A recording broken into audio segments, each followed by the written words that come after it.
Let's start at the very beginning. Sure. You were born in Bermuda, right? Tell us about where all that started. You grew up in Hamilton. Now, you gave me a place I had never heard of. Parker's Hill. Parker's Hill. Yes. Paint that picture for us.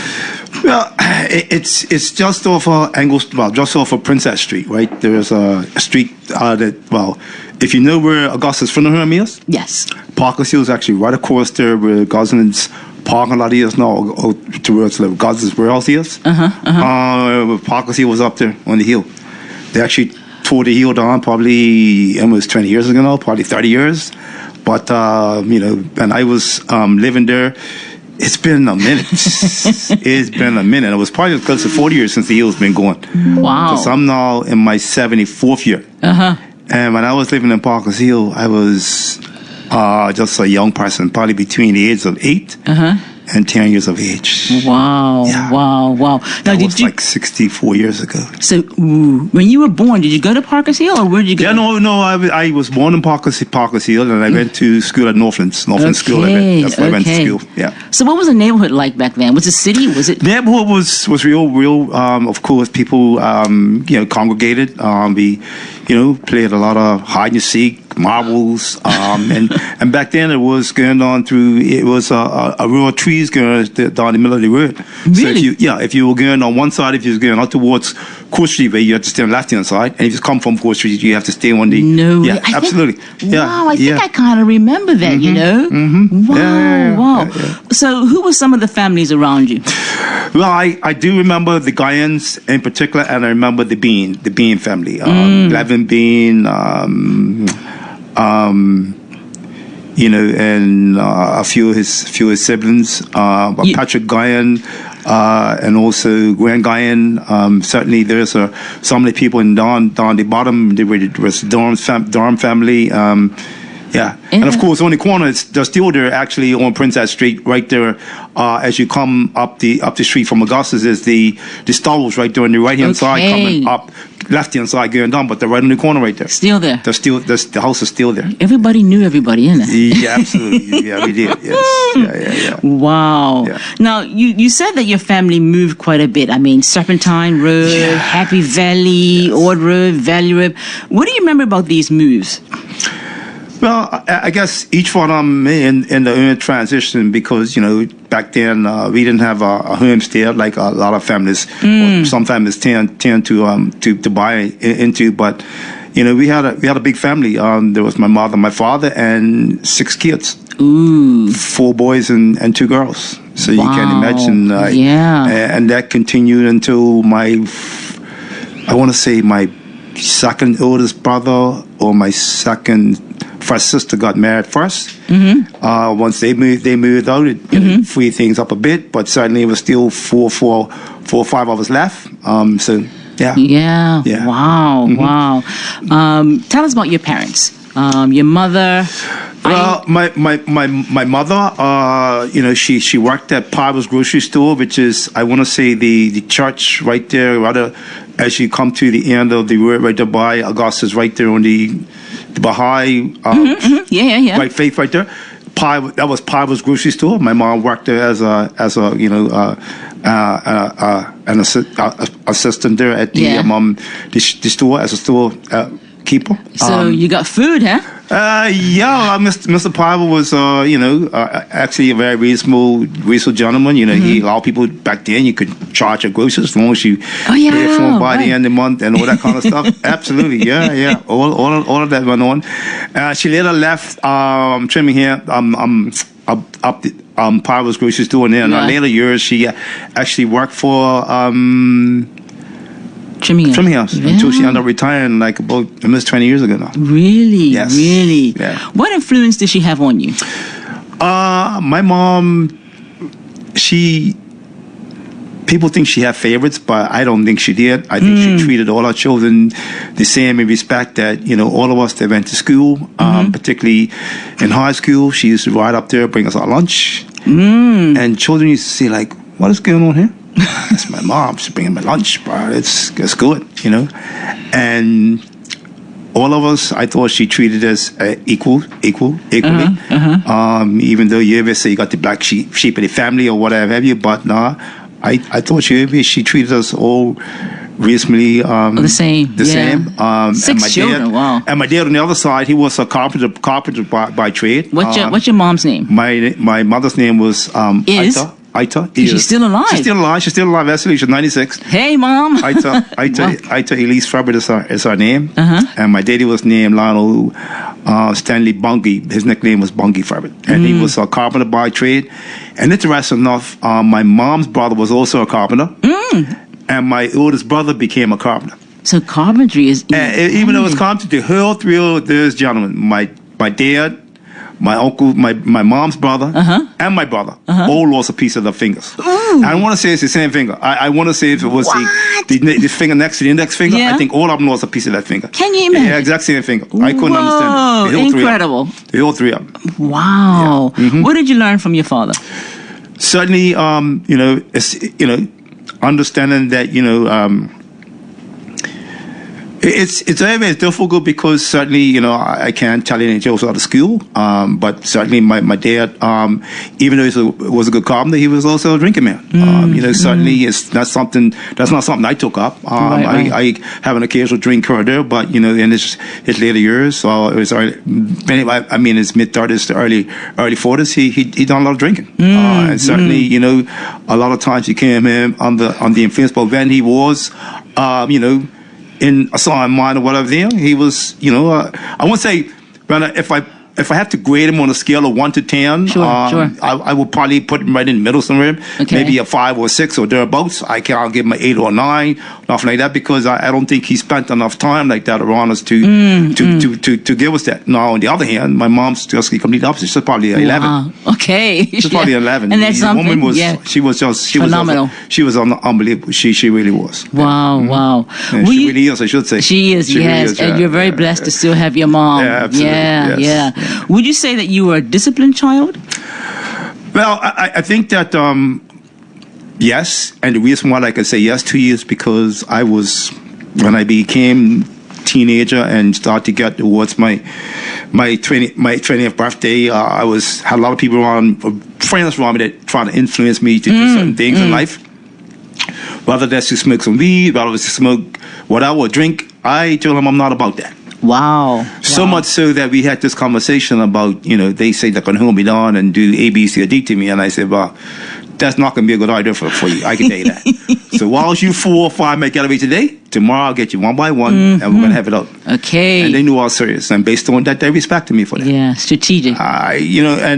And my dad actually showed me that kind of respect because, at age 19 or 20, like when we guys used to hang out at Woodward, we used to be up by the street. And when he came in riding the bike, like 11 o'clock, 11:30, if I was there, he just looked at me. But if my younger brother was there, he was 2 years younger than me, he made him go home. Right. Okay. But yeah. we had that kind of, he had that kind of respect for me, and I didn't take anything for granted. I like to think that I carried myself in a way that, my mom, my father told me right from wrong. I heard you talking a moment ago about children and how they brought up back in the day, and I think that it's so fitting because back then, in the late 1950s or 1960s, right? You experienced all those kind of things. Yeah, you have bullies in the school, and the bully is always a bully till you meet another bully. There you go. There you go. And there's no longer the bully. No. So just be careful. Every as the say, every dog's gonna have his day. Yeah. Every person who's a bully is gonna have their day at some point in time. They will. Yeah. Did you have a religious experience in your family? Did you church? Yes and no. I think I'm just trying to really vividly remember, going to Sunday school or a few times here or there, but other than that, no, it wasn't part of the thing. Okay, let's talk about school. Sure. Where did your education begin? Actually, my education began at Northland School, and then I went on to, of course, Robert Crawford or Prospect for Boys. Before it was known as Cunningham's before I got there. Right, okay. And that's where I got my education. I finished school at 16, just at 16 years of age, and because I was done, I never went to college. Anything like that. Right. Okay. You said that. Were you serious about school? Was school like your place where you I can study? tell you that when I was in elementary school, I was not serious about school. But when I went to high school, I was. Okay. I love to do architectural work. I love to do maths. My grades in those two areas were pretty good. Good.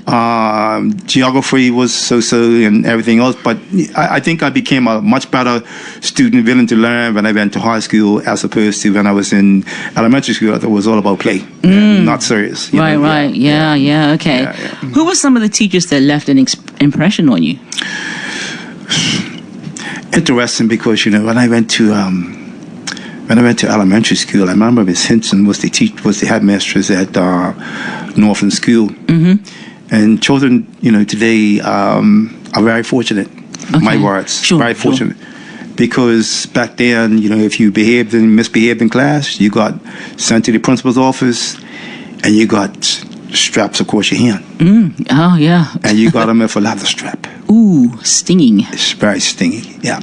And I think those are the kind of things help to mold you to be, a better person. That you shouldn't take things for granted. And certainly Miss Hinton, along with some of the other teachers at Northlands, as well as when I went to high school, particularly Mr. Dilla was the science teacher. Okay, yeah. And that man was strict.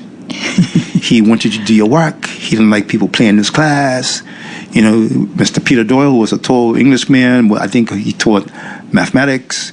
And certainly, people just, you have to understand that, they're there to do a job. And whilst they understand that, people have choices to make. Sure. But if you want to come and disrupt the class back in the day, that was not the case. Because in high school, you got sent to Mr. Rumley's office, and you got sent to his office, you also get canned. Oh my gracious! Yeah. So this whole thing about taking corrections out of schools in the in the 70s or 80s or whenever they started doing it, I thought it was a bad idea. In my opinion, I'm just saying I thought it was a bad idea. Right. Nobody's brutalized their children when they go to school. A little crack across your hand is not hurting you. Not hurting you one way or the other. No. Nobody should be hitting you upside your head and doing that kind of stuff, right? No. So, any place or form. No. If you decide that you're going to misbehave in school, you ought to expect there's accountability for that. Absolutely. And if no accountability for that, then when you get out in society, how you can behave? That's right. Yep. You're gonna misbehave. That's why I've got all this a lot of this misbehavior in the society today. Yep. That's why. Yep. That's one of the reasons why. Let me rephrase that. That's one of the reasons why. Sure. I wouldn't say it's the only reason why, but it's one of the reasons why. Yeah. And us growing up in that type of system, we understand. We remember it. We talk about it, but You're talking about you can go home and tell your mom that your neighbor hit you upside the head. What did he hit you for? You probably can get knocked upside the head. First of all, if they hit you, they must hit you because you're doing something wrong. Exactly. Nobody back in there is going to slap you upside if you're doing something right. No, not at all. Not at all. So if they tap you upside your head, that's because you're misbehaving and they says you need to behave. And you throw your backhands in them and then when you find yourself, bam, upside. What was that for? Well, you're being rude. Okay. So now you're going to tell your mother or your father that you're misbehaving and somebody, you get more licks. Yeah. You'll get more licks, I'll tell you that. Back then, you'll get more licks. Not last more. Oh my goodness, yes. Yeah, everybody can talk about licks. It's a story. Well, it's all about, when we talk about the village, takes a village to raise a child, these are the kind of things that you can go back, 40, 50 or 60 years ago and you look at that and see, you know what? We were better off for doing what we did back then. Yeah. And that's my opinion. I'm not saying, young people today they can draw their own conclusions or whatever. All I'm saying to you, and they're not all young children are bad. No. That small percentage that are doing the wrong things they shouldn't be doing, I believe that we should be talking about the ones that are doing good things, because whilst we want to talk about the ones that are doing bad, let's talk about the ones that are doing good things in the country. Yes. Because there are more of them that are not doing the right things in Bermuda. You know what that saying is, the squeaky wheel gets the oil. Guess well.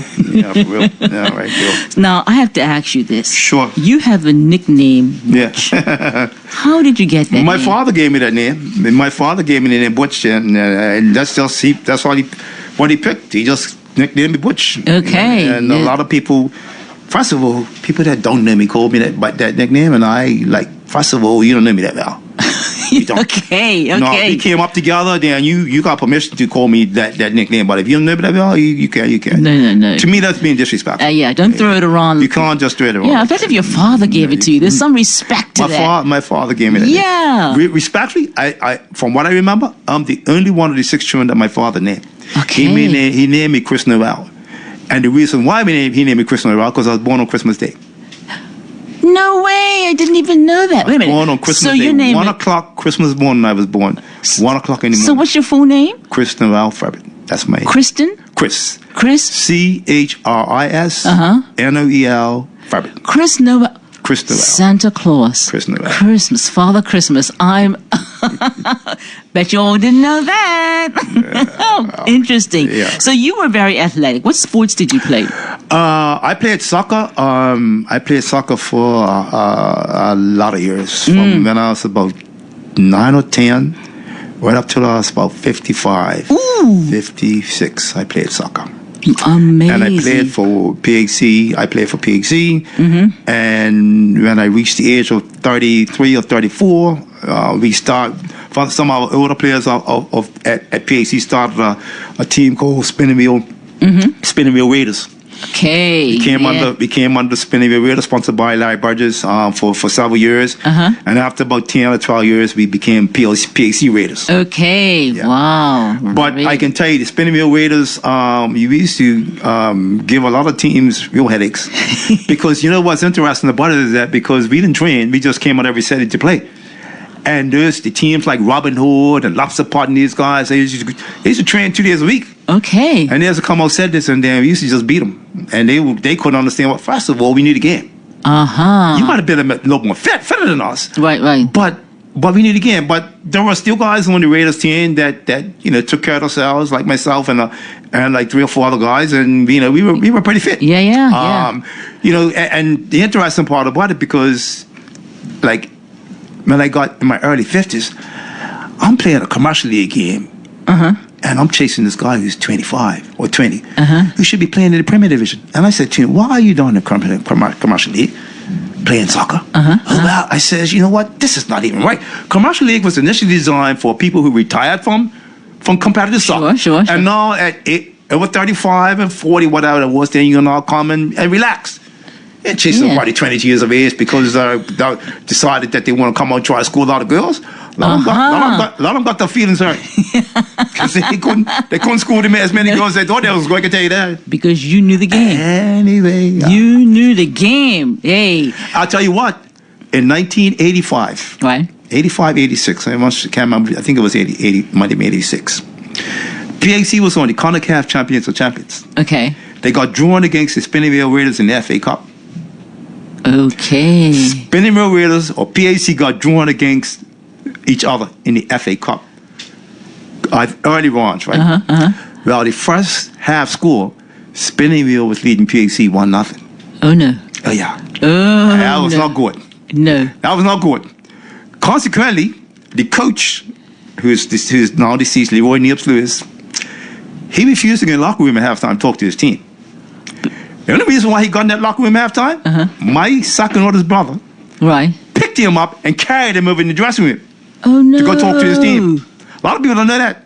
Yeah. You got to go, first of all, you got to go talk to your team. They had not been the game. I think they won 2-1 or 3-1, but they in the end, they won the game. They was a lot fitter than us, and we knew that it was only a matter of time before they would end up scoring and probably end up in the game. But we made it hard for them. I want to say they didn't find the score goal to probably in the 60-something minute. Maybe it was the 70th minute before they made it 1-1. So you held them. But we had some opportunities, and I know, Ralph Gumbo Bean, who former North Village, Marshall Mop Ashford, former PHC.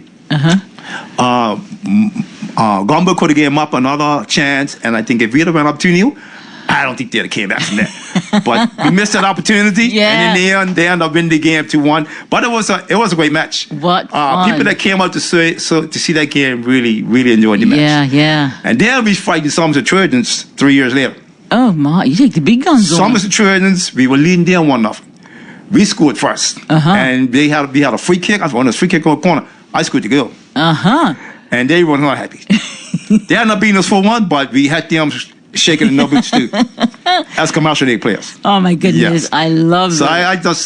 I enjoy playing soccer. Absolutely. I played a lot of years at PHC. That's some serious soccer, man. Unless you want to go to your lines, but no. Okay, cool. All right. Listen, cool. It's your story. Okay, cool. It's your story. No problem. It's all good. No, I'm good. So you even did cross country. Cross country. I done cross country in school, and I just didn't like. First of all, Tell me, that's it. What I want to tell you. I'm not. What frustrated you most about What competition? frustrated me most about competition is, first of all, let's all begin as the way we're supposed to begin. If we're supposed to begin at the start line, then let's start at the start line. All right, right. Anybody who begins somewhere else, just gonna. If I know, I'm not keeping that to myself. Okay. Yes. Why should I have to run 3 miles and you're running a mile and a half? Absolutely. Or why am I running 3 miles and you're running 2? Yes. Yes. And thinking that if I saw you, excuse me, but he didn't run the race. He didn't. He didn't start at the beginning. So how he joined the race? Let's just be fair about what we're doing here. Yes. And too many times what we do is that we fail. It's everything that's going on in the country right now. People see things, but they're quiet. If we will be more open and just expose things, things will get better. Right. I'm not saying 100%, but they at least get better. Right. But we seem to think, well, I'm telling them blind. I didn't see that. So you've had this trait of just speaking out from a young age. Absolutely. So it's not something that you sort of grew into. From a young age, this was part of your sense of values. I don't like cheating. And if you cheat, I'm going to point it out to somebody or somehow you think, wow. Yeah, see? Interesting. People probably didn't know that. They thought, oh, this was just Chris Frederick, recently. No. Okay. No. Now, I want to hear the story about when you were knocked down as a child. Because that has a very significant... No, it's kind of like, I was actually, even though I said I was knocked down, I was living at Parker's Hill, and I was actually playing in the gutters. We probably shouldn't have been playing, right? But, I want to say Mr. Jill, I think it's E.R. Jill, he used to live, in the area of Princess, of Parker's Hill. Right. And he had a business there, and I was playing in the gutter, and he didn't see me, and I got knocked out. Fortunately, I wasn't hurt that bad. I went to the hospital, but I was okay. Yeah. I was okay. I'm not sure whether he just grazed me, or I saw the car coming kind of early, what I was, but I never played in the gutter again. And then what happened to you? It changed your look. It changed my look on playing in the street. Yes, and? Taking things for granted. Oh, no. First of all, no, that's not how my tooth got chipped. Oh. My tooth got chipped because I was having a fight with this other guy, yeah. And he knocked my head against the wall and chipped my tooth. Ooh. So I had to go to Dentist Stowe. Like I said, I didn't want to say I was 9 or 10 years old, and Dentist Stowe put this gold tooth in my mouth 62 years ago. Wow. 63 years ago. Amazing. So that's been your stamp. 60-something years, 63 years, 64 years, this gold tooth has been in my mouth. So you were like, people are putting gold in their mouth now, but you had it all together in 89. I met this girl ever since. A lot of dentists don't believe it's been there all that time. I say, yeah, it's been Dentist there. Stowe. I've been thinking about trying to take it out and put. I says, well, unless you're gonna give me something, what you're not moving this. No. This is your signature. It's been out once. It's been out once in 60-something years. Yeah. Yeah, I want to say I was playing with one of the grandkids. They put me and knocked it loose, and it got whatever. Shaky, they took it out and put it back in, and it's been back there ever since. Yeah. That was like 10 years ago. Amazing. But then it's been out once in 60+ years. Wow. So you left school. Tell me about your first job. Yeah, I actually, it was, even though it was my first job, it was a job while I was in school. Okay. I used to work at Rudolph's Bay gas station, pumping gas. I worked there before I got into transportation. So once I turned 16, and I bought my bike, then after school I used to go to work up at Rudolph's Bay. Okay. As a gas attendant. So to me and Mr. Durham, Mickey Durham, actually got me the job up there when I was, before, when I was in school. I used to go up there after school to pump gas. And he used to bring me home at night because he lived in Order also. Number 5 Tri-Road. He lived just inside Tri-Road number 5, and I lived further over the back of Tri-Road number 5. So he used to bring me home at even time. So my first job was pumping gas at Rudolph's Bay. My second job was up at Dockyard Cement Plant, the silo in Dockyard. Right, yeah. My uncle got me that job. I was up there for about maybe 6 to 9 months. Just before I turned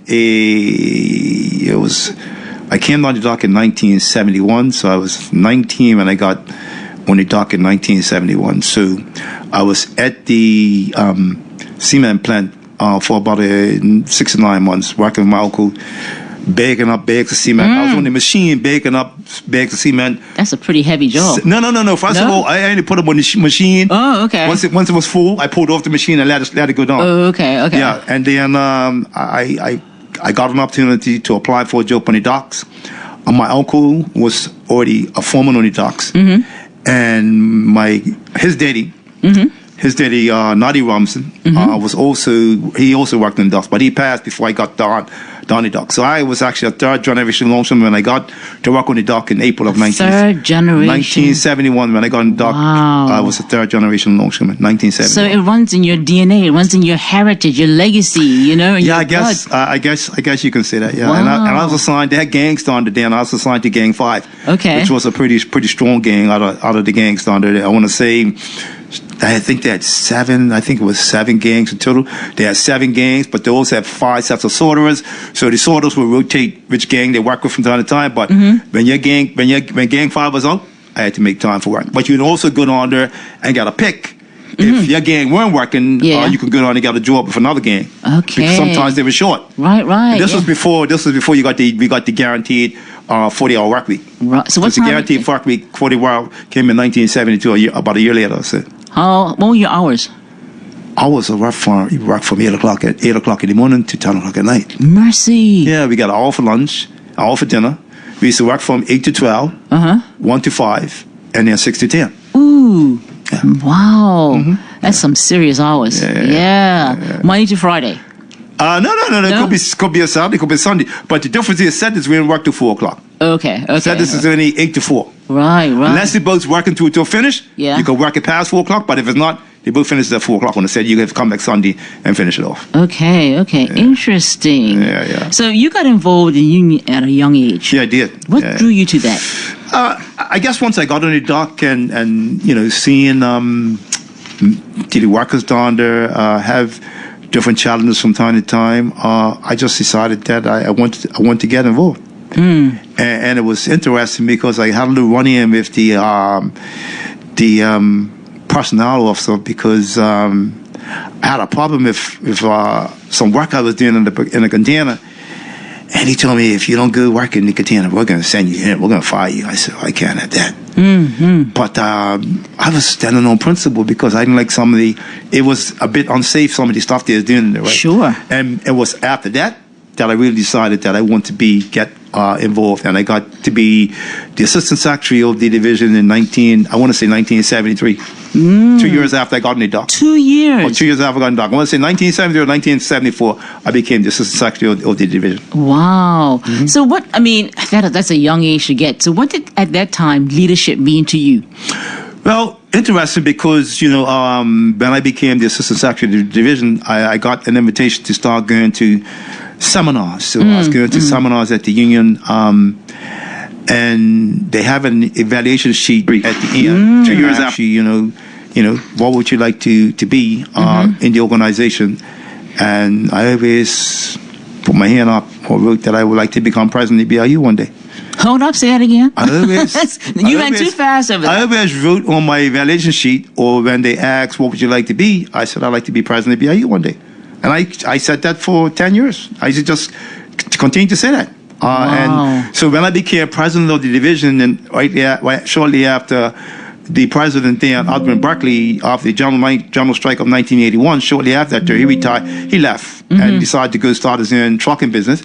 And in early 1982, I became the president of the Port Works division of the BIU. Wow. And I remained in that position for 13 years until 1995 when I was hired as a full-time organizer for the BIU. But in those 12, 13 years that I was president of the Dock Workers Division, we had some challenges. You talked about the general strike. What was the general strike of 1981? Interesting because,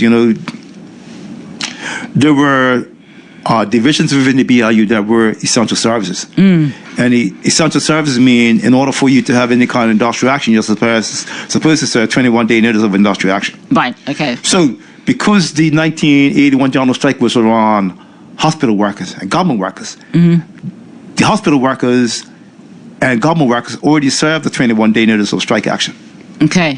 And because the 21 days had run out, the Minister of Labor failed to send the matter to arbitration, so that's why they was able to act on the 21-day notice. Because the 21 days expired. Now, if he would act on the 19th day or 20th day, I tell people this, we wouldn't have had the general strike of 1981. Right. If John Swan would have sent the matter to arbitration, we would have had no general strike of 1981. I want people to understand that. They need to understand that, because that's what happened. the hospital workers and the government workers gave 21-day notice of industrial action. What happens in that 21-day period? In America, they sometimes call it the cooling off period, but the minister has 21 days to act. Right. He can act on the first day, he can act on the very last day. As long as he acts, it's good. If Right. he don't act, you're allowed to implement your 21-day in action, and that's exactly what happened. So what happened? They was able to implement the 21-day action by going on strike, and all they did after that was give the other groups within the BIU an invitation to join their brothers and their sisters, which is what happened. You had an escalation over a period of 10 days or so, where every division from the BIU decided to support the government workers and hospital workers based on what they were going through. And once that momentum started, Right. you couldn't stop it. To quote Sir David Gibbons, who was the Premier of the country, he went on the news either the 3rd or 4th of May, 1981, and said, "You're either going to follow Ottawa Simmons, or you're going to follow me as the Premier of the country." Well, he should have never said that. The people of Bermuda followed Ottawa Simmons. The country followed Ottawa Simmons. Right. Because they felt what the union was fighting for was right, and that's what people supported. How did you speak to your workers during this time? Well, I wouldn't say it was easy, but certainly it was kind of like a no-brainer that if the union is calling us, 85% of everything that constitutes Bermuda comes in on the Hamilton docks. And everybody knew that. Yes. Everybody knew that. Yes. Everybody. Even Sir David Gibbons knew that. Right. And once we decided to withdraw our labor, it was almost the beginning and the end of the strike, and almost the beginning and the end of him. Was there any fear in this? Was there any anxiety, worry? There was. I would say there was fear on Brother Otter's behalf, because certainly he was the leader, and I knew that he got some threats. There's things we're dealt with, because when you're a leader, you expect these kind of things. You expect people's gonna, they're gonna, if they think that you're doing things that they don't support. Sure. You're gonna, they're gonna step where they think they can step and be whatever. Sure. Well, I would advise you just be very careful when you do those sort of things. Indeed. Because peaceful demonstration, because that's what it was. We gave notice, and people were allowed to act based on the notice they gave. Yeah. Wow, amazing. I mean, it seems like a long time ago, but indeed, it set the precedent for so many things, even up till today. Okay, so you had some decisions to make. Yes. In 1995, it stands out. You were offered a position, a role on the dock. Was it a superintendent role? Well, there were two offers, right? Okay. And I have to put them like that because, and I want to say either could have been 1990, between 1991 and 1992, I think it was. I actually became a foreman on the docks. Okay. I was a foreman because I was a relief foreman, actually. And two of management superintendents were retired. Okay. William Francis and Caledonia Simons were retired because the policy at Stephen Oak Services is that at 65, you have to leave. Sure. There's no ifs, ands, or buts. Okay. Don't matter whether you're a garage helper or you're the CEO. So those two gentlemen had to retire. So the management team decided that they had three foremen, James Washington, Eugene Simpson, and Maurice Bremer. Those were the three foremen. C.B. Robinson and myself were the relief foremen. So they asked, they said that they're not going to give the jobs to any of these three foremen. They're actually going to go outside to bring some people in. And that's what they told us. So I was the president of the division.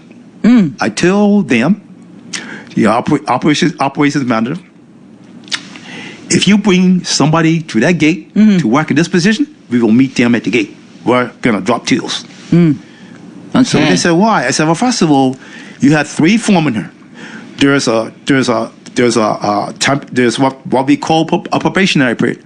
Okay. So if you offer the job to one of those three or two of them three and they don't work out, then you can offer to somebody else. Yeah, exactly. So they said, well, why don't you take the position? I said, hold on a second, wait a minute. I'm a relief foreman. Okay. How's a relief foreman going to take our superintendent position over these three? Exactly. That's disrespectful. I will never do that to those three members right there. Right, it's not going to happen. No. So they decided to take Mr. Eugene Simpson, make him the senior superintendent, and they made Mr. Burma the second. Interesting. Let's back up a little bit. They had a description for each one of them three foremen. Okay. Job description. Well, no. Wasn't it? Just a description of their work ethic. Oh, okay. Yeah. Mr. Washington, because he liked to make sure the girl was well sorted out and everything. And Mr. Simpson was this, and Mr. Burma was too playful, so that's why they didn't want to promote any of them. I said, guys, kind of description. You can't. We're not doing this. We're not doing it. No. So they agreed with us, and Mr. Simpson ended up being the superintendent. Mr. Burma ended up being, and I think they done a pretty solid job. So there was no need to bring somebody in. No. So, no need to bring somebody in. Yeah. So and then what happened? I guess in the later years meaning that Stephen Owen Service was thinking about offering me a position as the operations manager. Okay. As the CEO. But it was like 2004, 2005, because they're looking for a CEO. And they asked me to consider it. By that time, I was working at the BIU. Right. Yeah. And I was thinking that I can't accept that position. So, of course, my family saying, well, why not? I says, you have to understand the rationale behind why they offer me this position. Always know the background story. They believe that if I take the position, I can use what I knew against the people down there. Oh, no. I am never going to be able to go in that position and thinking, well, okay, he's our leader for a while. Now he's running on the end. Now let's come back down to be the CEO. And he wants us to, no. They want to turn me against those guys, and they want to tell me, you either do it or you're going to be fired. I see myself getting fired, so I say, you know what? I'm not taking that job. Wise. And the other thing was that, interesting, because I haven't said this, I don't know if I've ever said this on radio, right? But in 2005, Brother Derek says, you can't take that position. I said, what are you talking about? He says, well, I'm getting ready to leave. Right. And you're the first vice president. So, I said, okay. Yeah. Once I heard that even cemented my reason for not taking that position, because I always wanted to be president of the BIA, and this was an opportunity. Oh my goodness, yes. And interesting because I think that when Brother Derek was on vacation as the general president, and I was the first vice president, I think I handled the organization, satisfactory for the membership's point of view and from the general council's point of view. So, they was going to make a decision once Derek left in 2006, who was going to be the leader. I think they all knew who they wanted to be the leader, and we could discuss that in a minute. Indeed. You said that you see the best in old man. What do you mean by that? Well, when I say I see the best in old man, it's about, as I explained to Brother Drip Minus, who was the vice president of the division, right? Otto L. Simmons, who was the president of BIU for 22 years.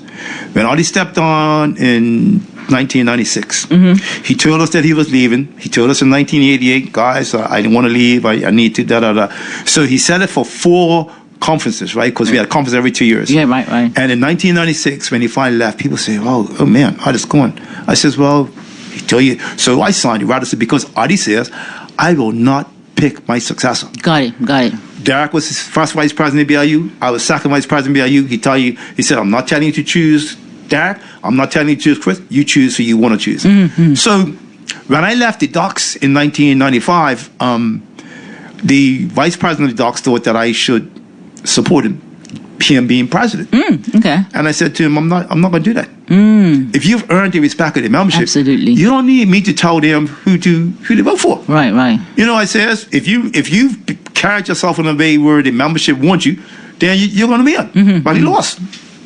He became, I want to say, Sinclair Smith became president after I left. And I want to say Drip became his vice president. But Drip was my right-hand man for 12 years while I was down there. And I used to try to tell Drip, first of all, there are things that you're doing that it's almost like him and the the secretary of the division. Well, Vincent Werner's bail as his secretary, because the secretary would do some dumb things. And I used to say, bro, you can't do that, man. First of all, you're a leader. You have to lead by example. You can't do things like you're off sick, but you're out in your boat. I'm like, no. You just can't do that kind of stuff, right? I says, you know how long it takes you to climb up a ladder? Okay. Okay. When you get up top, let go. See how long it takes you to fall back down. It's true, you know. That's a very, very good point. So what I'm trying to tell him, if you want to have the respect of the man, people used to tell members say, the management's afraid of Brother Chris. They are not afraid of me. They're afraid of the way how I can interpret the CBA and put them in that place. Because all the articles and all the schedules support us. Yes. They are our rights in the workplace. People say, well, we got management's rights, well, we got union rights. And those rights are equal. I'm telling you they're equal. Yeah. If anybody else tells you different, well, that's our opinion. Why do we have a CBA if all the rights belong to them and none of them belong to us? Explain what CBA is. Collective bargaining agreement. Okay. So if we got a collective bargaining agreement, the collective bargaining agreement is for who? For management? No, it's for the members that work for management. And it's for management to manage that agreement. Indeed. So whatever your manager's right says, look at what the purpose says. Look at what recognition says. And whatever that says, no, you can have a conversation. Yeah. Because when it says it's that the BRU or the union is a sole bargaining agent, you know what that means? You can't bring somebody else in without even having a conversation with us. Whatever you do in an unorganized area, you can do that over there. But in an organized area, you can't behave like that. No, indeed. Once we win a battle for recognition, that respect is there. So having this conversation about, making sure that you have to be able to stand on principle. You can't just say, well, okay, my best friend I'm going to treat like this, and everybody's going to treat like that. Right. Preferential treatment gets you in trouble. Yeah. It gets you in trouble. Just try to treat everybody the same. Yeah. It may not be easy, but if you start doing it, you'll find out you'll be able to do it a lot easier going forward. Once you get the first challenge, you pass that. That's why people say, well, I don't know how he does it, but first of all, I was a foreman and I was president of my division. Okay. People don't understand how I walked that line. First of all, I was fair.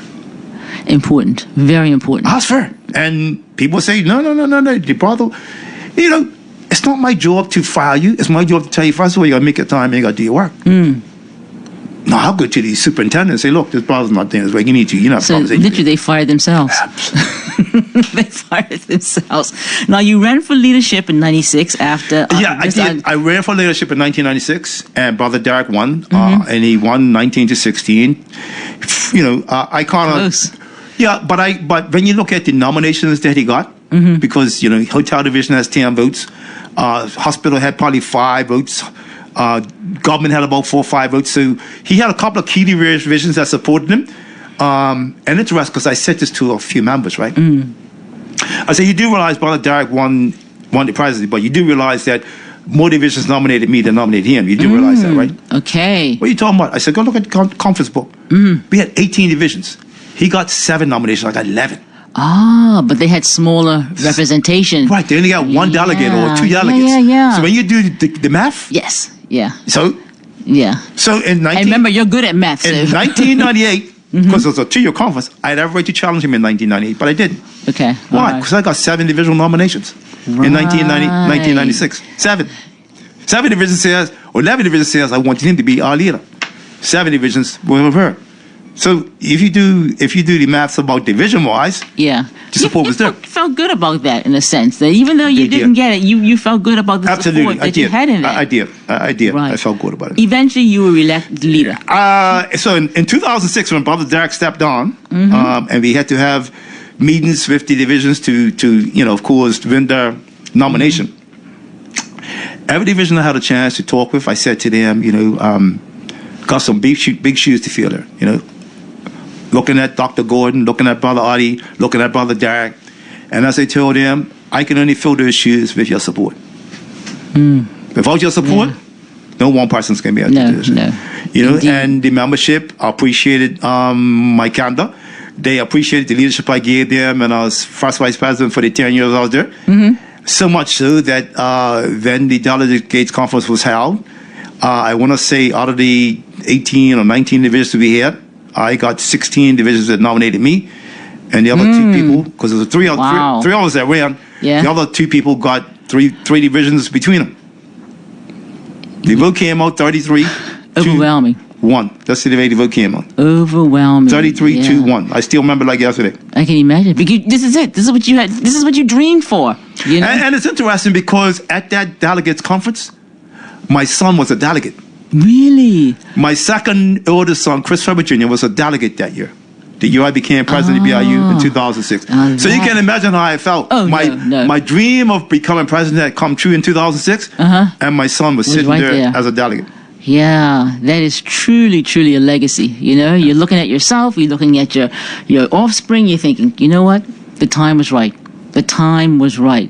So I'm going to go to this next part. Tell us about Stop the Chris campaign. Why would anybody want to stop the Chris? Because Well, here you are. but remember, and You've given me this these accolades. and I'm glad you gave me. I'm glad I gave you that because in 2006, I heard that there was a campaign out to stop the Chris campaign, and because there They were wouldn't people, even name it. You know? because there were people that did want to see me become the leader. And it's okay. I'm good with that in principle. It's just the way they ran about it was all wrong. Oh my! Because first of all, I'm telling you this. I don't think the membership ever knew about that. Because I never made it publicly to anyone. Right. But that's what went on back in 2006. Because people were called into meetings.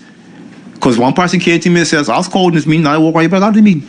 So you think people were just going to come back and tell me? What do you think was happening? But what they forgot about, what they didn't remember, is that the membership knew who they wanted. So even though they were doing that campaign, they needed to be talking to. They weren't talking to the right people.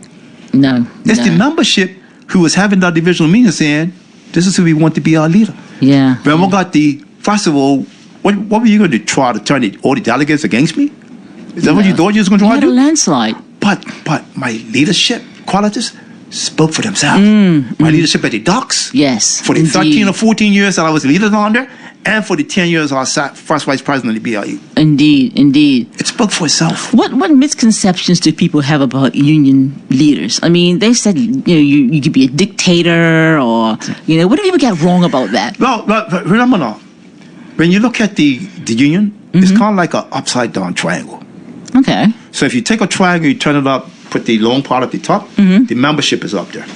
And the leader's down at the bottom of that triangle. So we have to go to, first of all, the executive board, then we got to go to the general council, and then we should be going to the membership. Interesting. You can't just... You think Adi had the general strike in 1981 without the support of the general council and the membership? That didn't happen. I just gave you the example. Yeah, indeed. The hospital workers gave 21-day strike notice. Right. So once they was able to implement that, it gave Adi the support he needed to say, well, we got this to build on now. We got this group that's got served the 21-day notice, and now is able to implement that 21-day notice. Right. And we're now able to build on that support now. So you can't say it was Ottawa Simmons that called the general strike in 1981. Adi got the strike organized through the members. Indeed. And the rest of the public, the general public, supported Adi and the BIU. But don't look at it in a vacuum, because even though Adi was the leader, if the members would decided they weren't going to come, then where Adi would have been. So you have to put it in context. Adi was a great leader, but he also had the support of the members to go ahead and implement that general strike of 1981. Right. So the leader has to be able to pull the Absolutely people correct. together. 100% correct. Indeed. And he did. Indeed. And so much so, remember now, in 1992, which is some 11 years later, we had the Bermuda forwarders strike. Okay. And we had the sequestration of our assets there, right? Because the government went to court to get an injunction. Ashford, I can't remember Ashford's first name now, right? Might have been James. He gave an injunction that if the union, for every day the union's in defiance of this order, they'll be fined $100,000 a day. Oh my gosh. So anyway, they brought it on her. We had a meeting in the boardroom, and we was going aside to the membership, and Adi said, "We're standing firm. We're not moving." First of all, how dare you tell us that you're going to fine us $100,000 a day? We found out several years later, the most they could have fined us was $100 a day. No. But they added all them zeros on it to frighten the living daylights out of us and thought that we was going to run for cover. Absolutely. That was not going to work. That was not going to work. Can you imagine? So it just goes to show you, and Ada's leadership back then for the Bermuda forward situation, and then of course we had the situation in 1992, which same Bermuda forward dispute. We had the trailer truck down Front Street. We had Brother Carlton, a skier, who laid down in front of that tractor trailer. Ooh. He laid down in front of the tractor trailer underneath the wheels. Ooh. He was laying right there. The truck was started. The truck was started. There was a gentleman behind the wheel of the truck, the steering wheel, gas in the truck up. My goodness. Like he was going to move it forward. All he had to do was flip that thing in gear, hit it right over that brother's back. But Brother Cardinal Skier, that's what it took. Wow. It took that kind of courage. Indeed. That kind of courage. That people know, we are serious. Yeah, we're not playing it. Yeah. And that was one person, but people he knew. That was one person. But all the other people were on the truck, and he was, trying to tell the guy, just get out of the truck. Yes. Just get up. Of course, he was one of those people like, he ain't gonna tell me what to do. That we're not. Well, if you wouldn't have got out of the truck, they probably would have took him out of the truck. I'm sure. Yeah. Wow. Yep.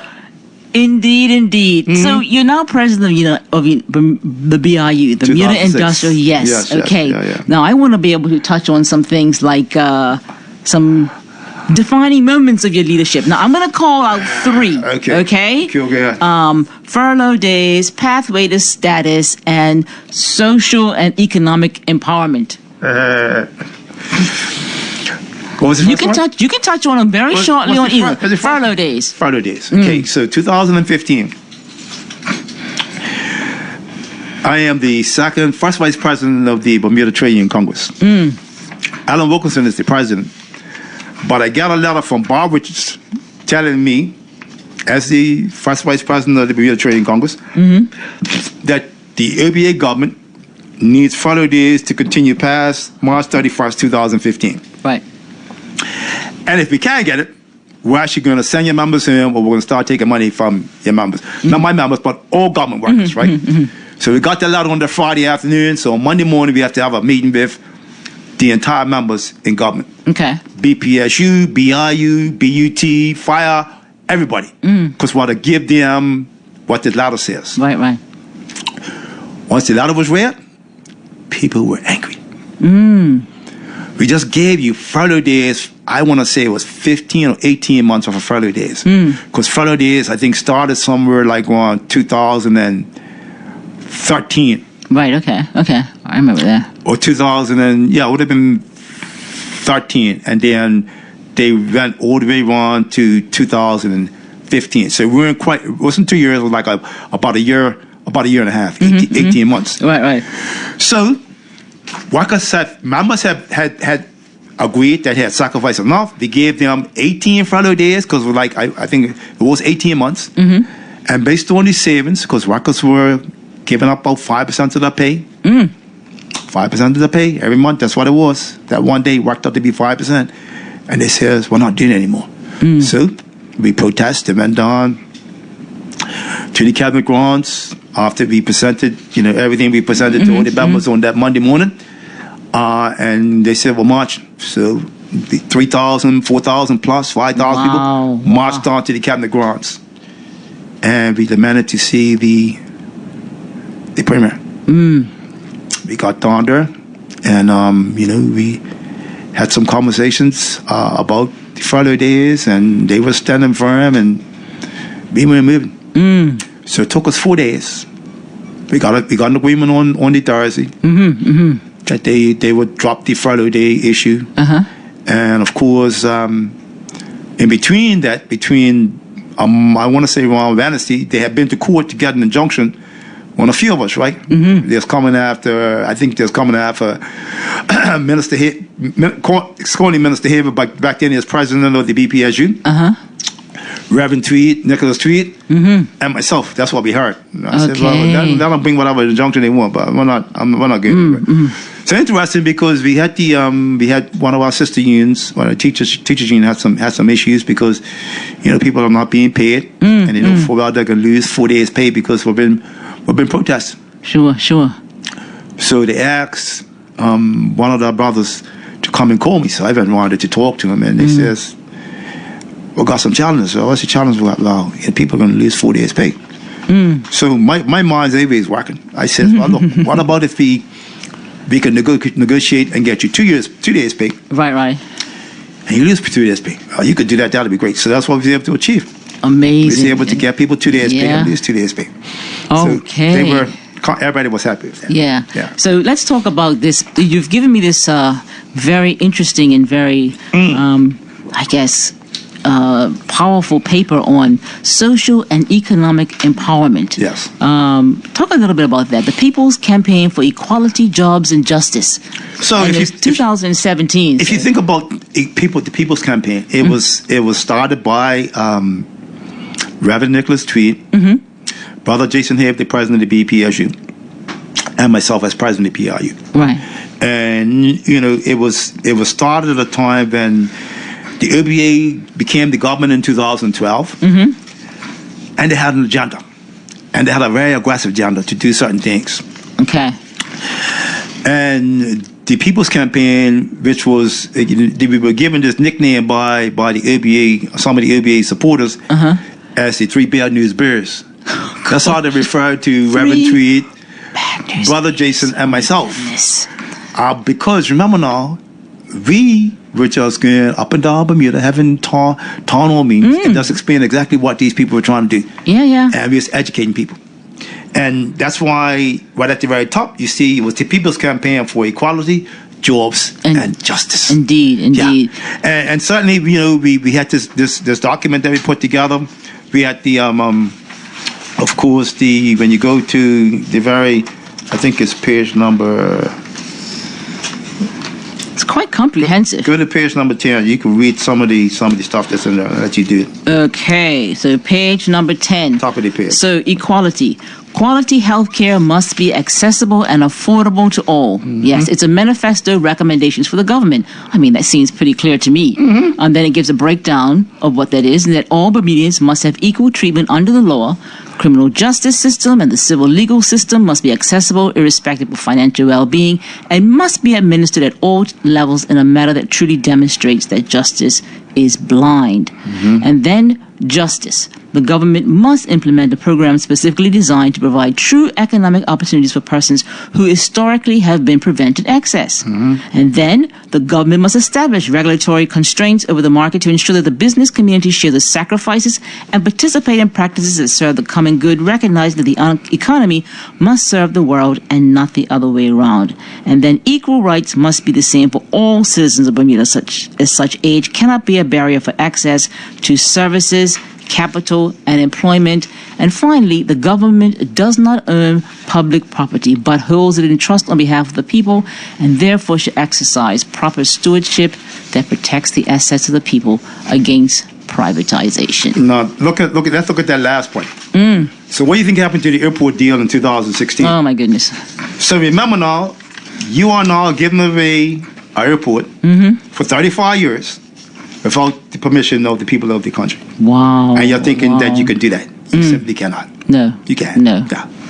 Wow. But the People's Campaign, I can tell you, it was a pleasure working with President here from the BPSU and Reverend Tweed and doing the things we've done on behalf of the People's Campaign. I think that, we were able to, I'm not saying it was all of what we did. It was a lot of what we did to stop the AB from doing the things that they need to do, particularly when we look at pathways to status. Wow. Indeed. Now, time won't give us that experience to talk about pathway to status, but I just want to kind of wind down because this is a very busy, oh my goodness, time-consuming, just establishing commitment that you have in this position that you have. How do you unwind? Interesting. How do you unwind?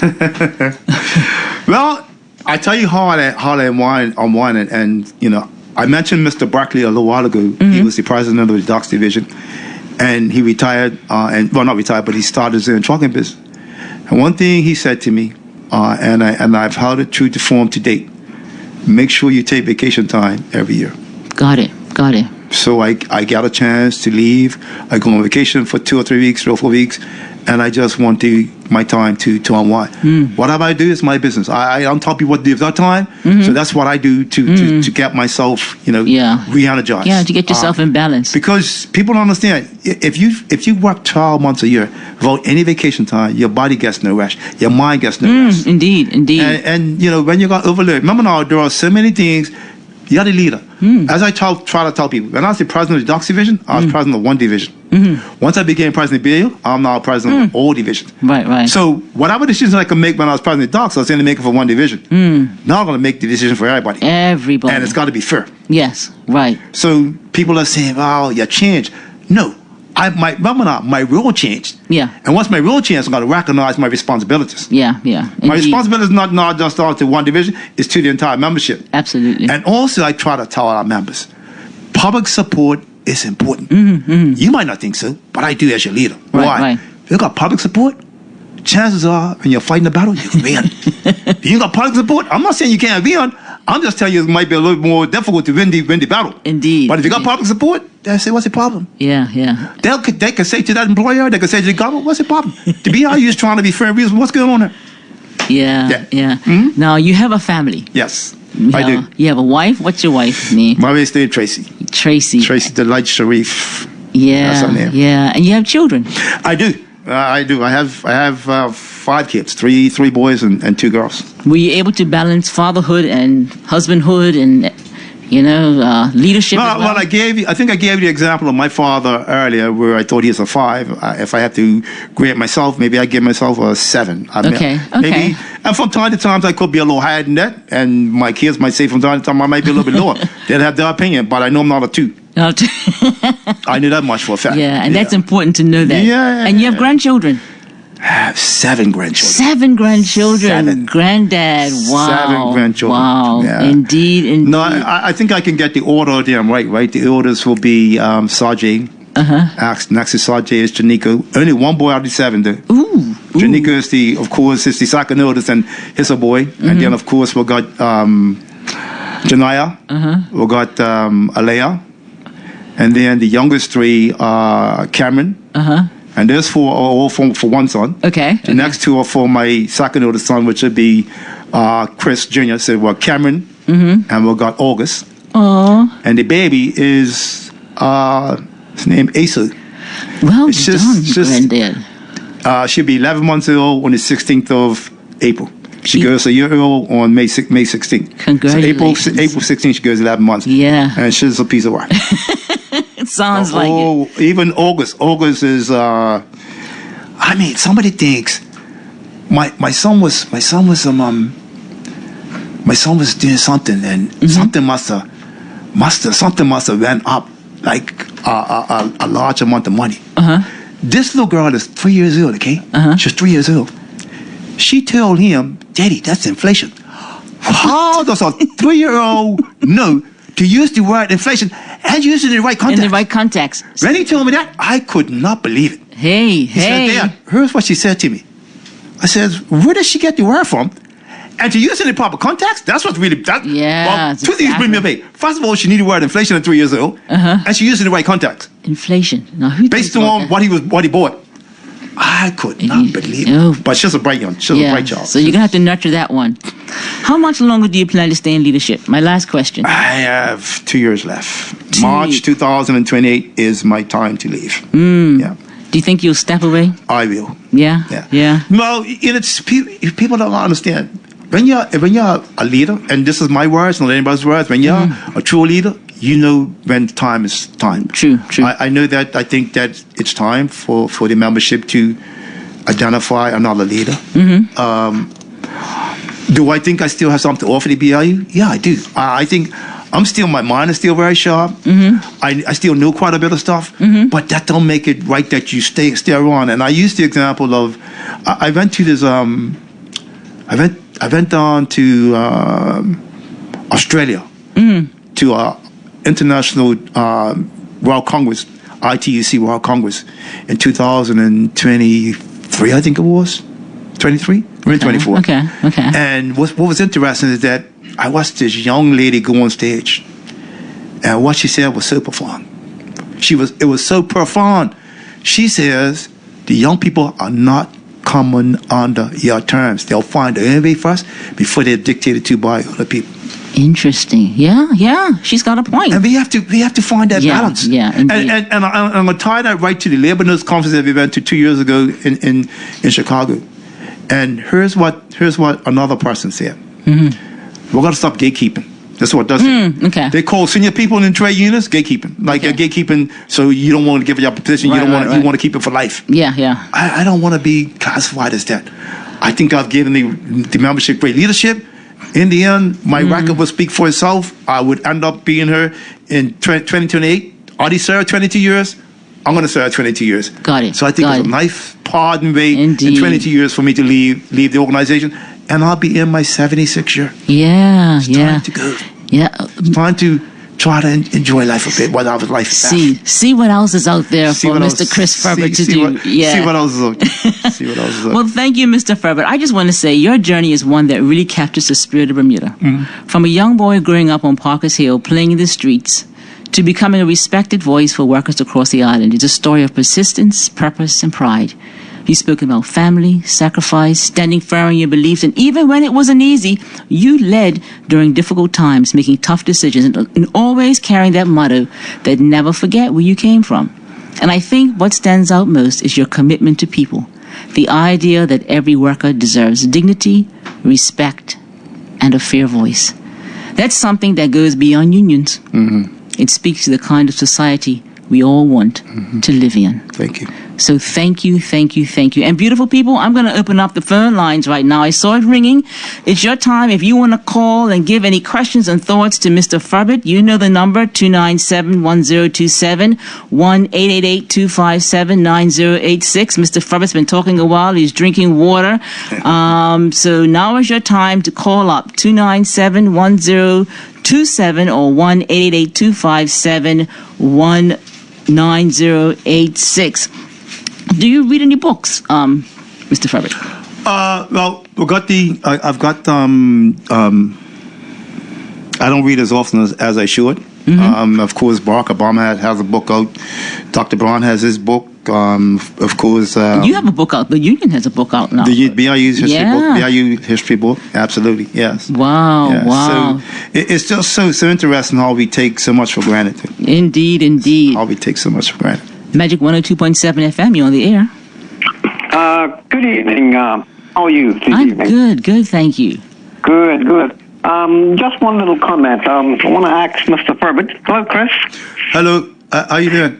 I'm fine, thank you. I just would like to know that, do you remember a chap that used to play goalkeeper for the Wellington Rovers? Oh, not good, Brayman. Hey? Not Mr. Brayman.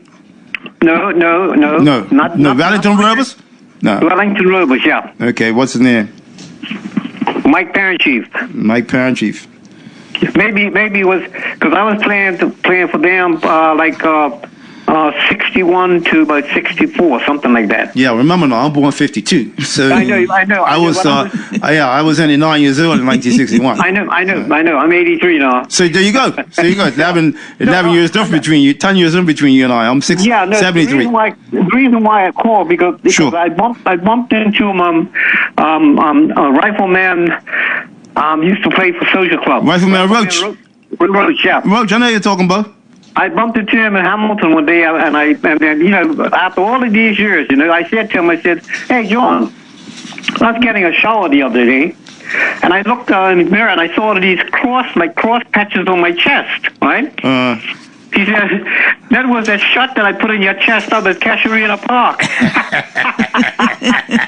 And you know what? And you know what? Yeah, laces on the footballs back then.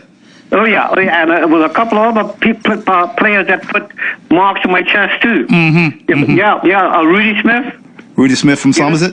Yep. Bayfield Clark, right? Bummy Simons. And Clyde McDonald.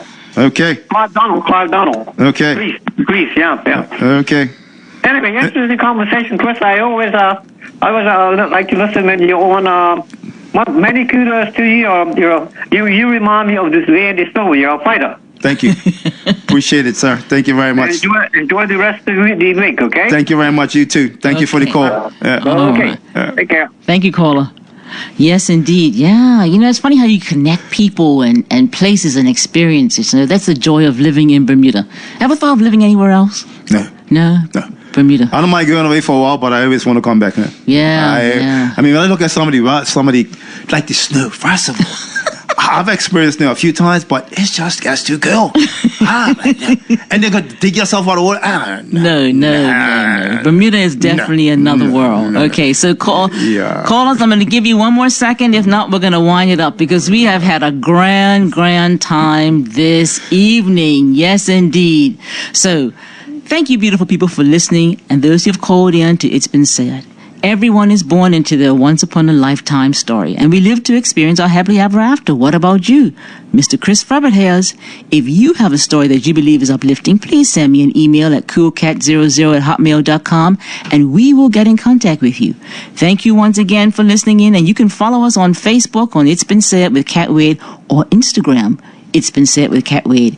Next week is going to be just as special. We meet together every week to share everyday stories of ordinary people who have overcome challenges, finding ways to cope and to live extraordinary lives. But before I say the last line, I'm going to let this caller come in. Magic 102.7 FM.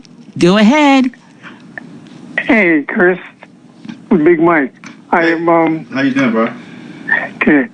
I remember those days at Old School playing out on the field, the discipline that Yes. I mean, I knew then that you had leadership qualities there because you couldn't just walk on the field and you couldn't just walk off. No. Matter of fact, I had to wait for my mom to come down on the scooter to get me to get off the field. Oh yeah, your qualities have always been there. Thank you, bro. I appreciate that, man. Thank you.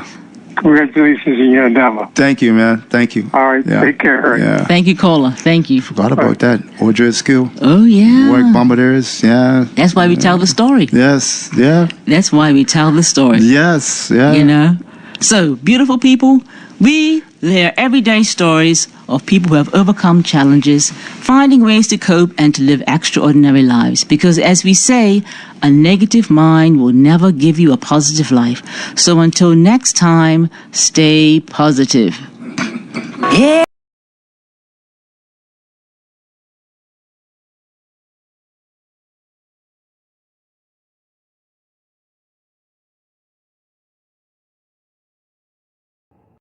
Bermuda Live on YouTube. Subscribe now.